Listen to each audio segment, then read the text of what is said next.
हमारा जो विषय है वो है सताव। सताव का मतलब है दुख, परीक्षाएं, समस्याएं, उपद्रव, कलेश, झगड़े, इन सब का जो पैकेज है ना वो है सताव। हालेलुया। सो हम प्रभु के वचन में देखेंगे, निकालिएगा रोमियो की पुस्तक, इसका 5 अध्याय और इसका 3 पद से हम लोग सीखेंगे। पेज नंबर और 213। जो ये सताव है ये सभी लोगों के जीवन पर आता है।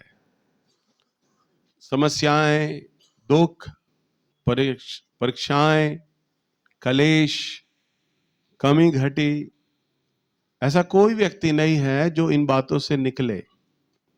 परंतु जब हम प्रभु में आते हैं तो अब हम पर जो सताव आता है, दुख और समस्याएं आती हैं, आज हम उनके विषय में सीखने जा रहे हैं। तो सताव हम पर क्यों आता है? पढ़िए रोमियो की किताब 5 अध्याय और इसका 3 पद से हम लोग देखेंगे। केवल यही नहीं वरन हम कलेशों में भी घमंड करें। देखिए प्रभु का वचन क्या कहता है, हम कलेशों में क्या करें?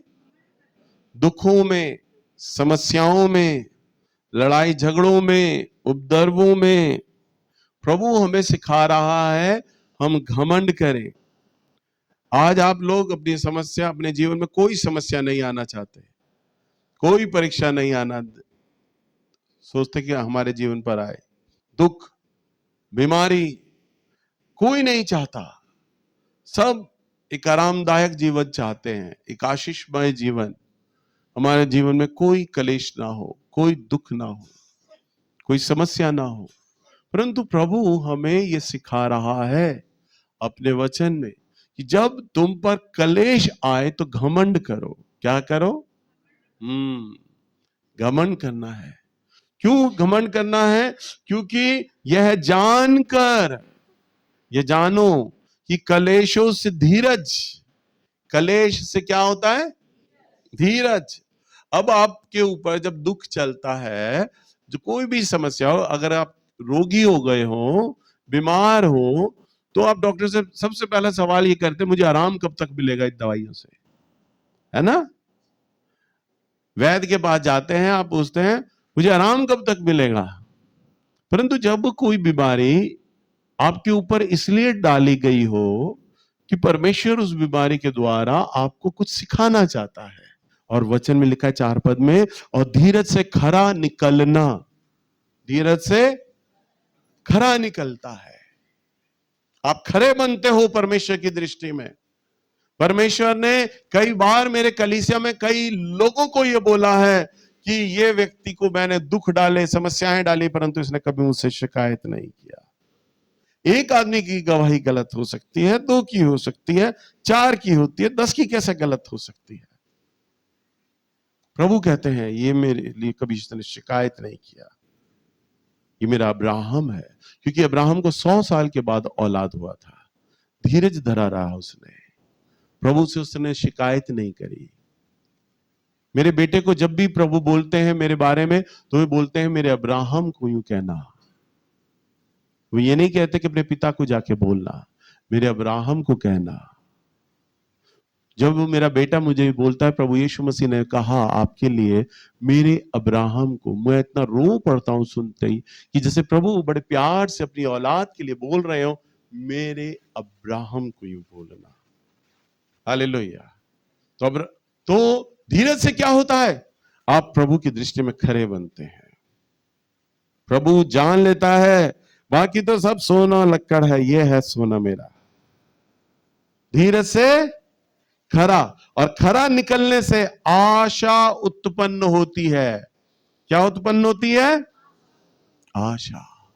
जब आप खराई में आते हैं ना, तो आपको प्रभु के अंदर आशा उत्पन्न होती है।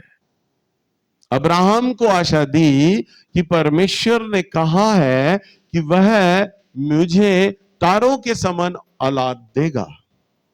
हालेलुया। तारों के समान औलाद देगा, अब्राहम को मालूम था और उसने विश्वास किया।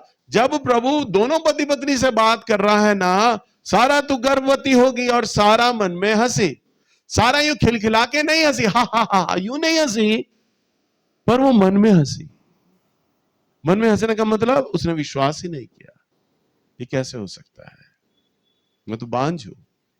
प्रभु को अब याद आ रहा है 90 साल में।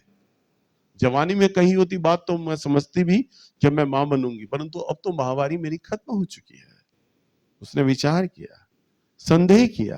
तो संदेह को प्रभु ने ना बोला तू हंसी। और सारा क्या सोचती है?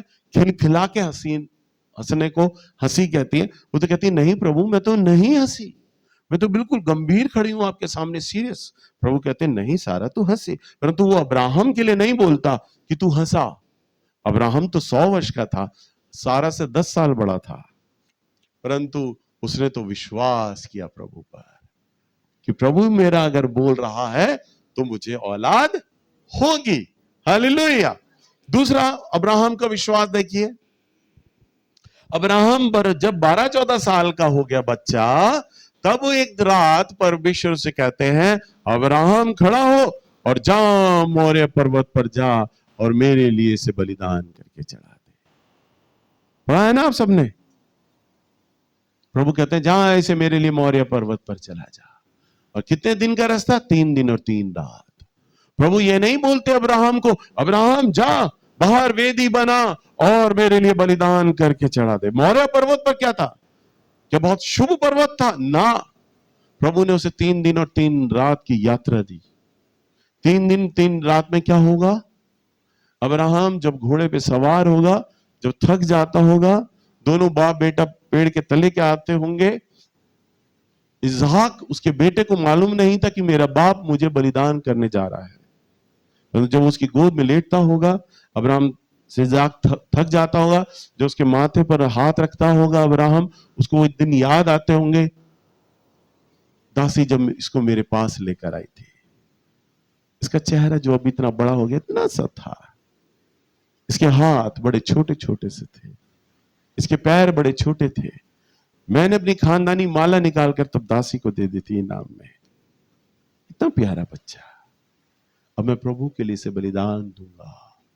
वो ये सोच रहा, प्रभु के लिए उसने एक पल नहीं सोचा प्रभु तूने तो मुझे यूं बोला है तेरी संतान तो तारों के समान होगी, रेत के कणों के समान होगी। अब मैं अगर इसे बलिदान दे दूंगा, वो भी 100 साल के बाद, एक ही औलाद आपने दी है, बलिदान दे दूंगा, ये मर जाएगा, तो आपकी प्रतिज्ञा का क्या होगा? आपने तो कहा था कि तुझे औलाद होगी, रेत के कणों के समान, तारों के समान। मैं कब बाप बनूंगा? कैसे कुलपिता का बाप बनूंगा? इसे तो आप मारने जा रहे हो। परंतु नहीं, उसने प्रभु पर आशा बनाए रखी, क्योंकि क्या लिखा है? धीरज से खरा और खरे से क्या उत्पन्न होता है? आशा उत्पन्न होती है।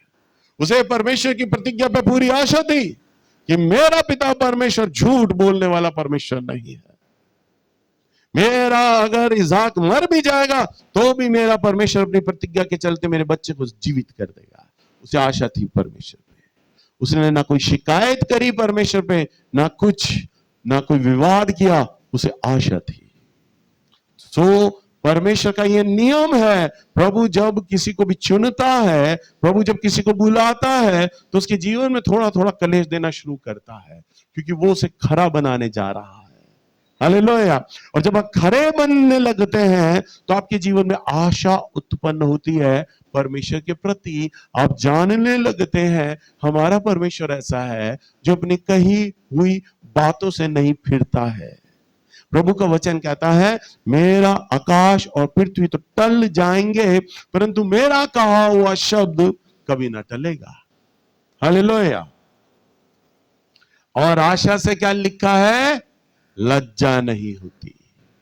5वें पद में आशा से क्या नहीं होती? लज्जा नहीं होती। और आगे लिखा है क्योंकि पवित्र आत्मा जो हमें दिया गया है, हम उसके द्वारा परमेश्वर का प्रेम हमारे मन में डाला गया है। क्योंकि पवित्र आत्मा जो हमें दिया गया है, उसके द्वारा परमेश्वर का प्रेम, बोलिए परमेश्वर का प्रेम, परमेश्वर का प्रेम हमारे मन में डाला गया है। कब डाला गया है? जब कलेश से धीरज, धीरज से खरा, और खरा से आशा, और आशा से लज्जा नहीं होती। लज्जा का मतलब अब आप शर्माते नहीं। प्रभु का वचन कहता है जो मुझ पर विश्वास करेगा वह कभी लज्जित ना होगा। अब्राहम लज्जित नहीं हुआ अपनी पत्नी के आगे, अपनी कौम के आगे लज्जित नहीं हुआ, क्योंकि उसने परमेश्वर पर विश्वास किया। हालेलुया।